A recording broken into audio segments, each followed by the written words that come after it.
The poor girl pretended to be a wealthy heiress and married a nouveau riche man, but as her husband started participating in elections, she was exposed to the public. The real heiress, Anna, who had returned from abroad, discovered that her identity and education had been stolen, and the imposter was none other than her former maid. Using her identity, the imposter had not only become a famous professor but also the wife of a political figure. Seeing Yumo humbly apologize to her, Anna was filled with rage. When the apology didn't work, Yumo unexpectedly knelt down. Thinking of the gambling debts she owed, Anna decided to make Yumo bear the consequences. 다음 달까지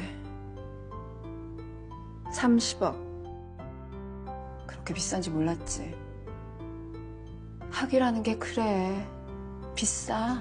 Yumo was stunned. 30 billion was no small sum. She begged Anna to show mercy, but Anna remained indifferent. She believed it was up to Yumo to raise the money, since Yumo had stolen everything from her, bringing trouble to her life. She had to pay the price. The reason Anna needed so much money was twofold. 1. To pay off her gambling debts. And 2. She was sure Yumo wouldn't dare go against her. After all, she was now Professor Lee and the wife of a political figure, with too many labels that couldn't be tainted. When Anna mentioned her husband, Yumo felt a surge of fear. She knew Choi Ji-hoon was ruthless in his actions. If he found out about her scandal, he would show no mercy. But where would she get 3 billion Korean won?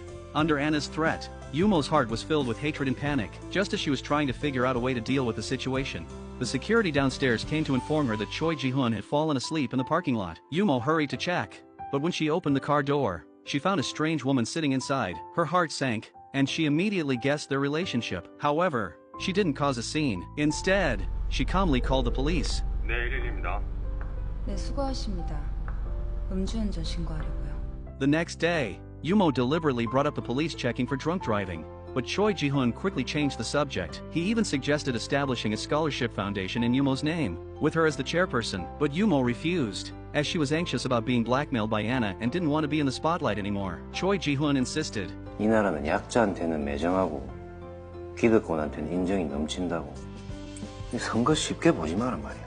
왜냐 우리는 숨 쉴 때도 의미가 생기고 평가를 받는다고. This made Yumo uneasy, and she felt that her husband might have already noticed something. What made her even more anxious was what Choi Ji-hoon's new assistant said. 교수님 안녕하세요. 조유미라고 합니다. 잘 부탁드립니다. The assistant's name was exactly the same as hers. Before leaving, Choi Ji-hoon also mentioned that Secretary Zhao would take care of her and remind her to attend various meetings and elections. Yumo realized she was being watched, which made her even more anxious. As she was worrying, Professor Yoon handed her another project. Yumo asked why she didn't do it herself. But now, Professor Yoon wouldn't take on such a worthless project, and Yumo couldn't afford to offend her now. Reluctantly, she accepted the project. 이거 하면 얼마나 줘요?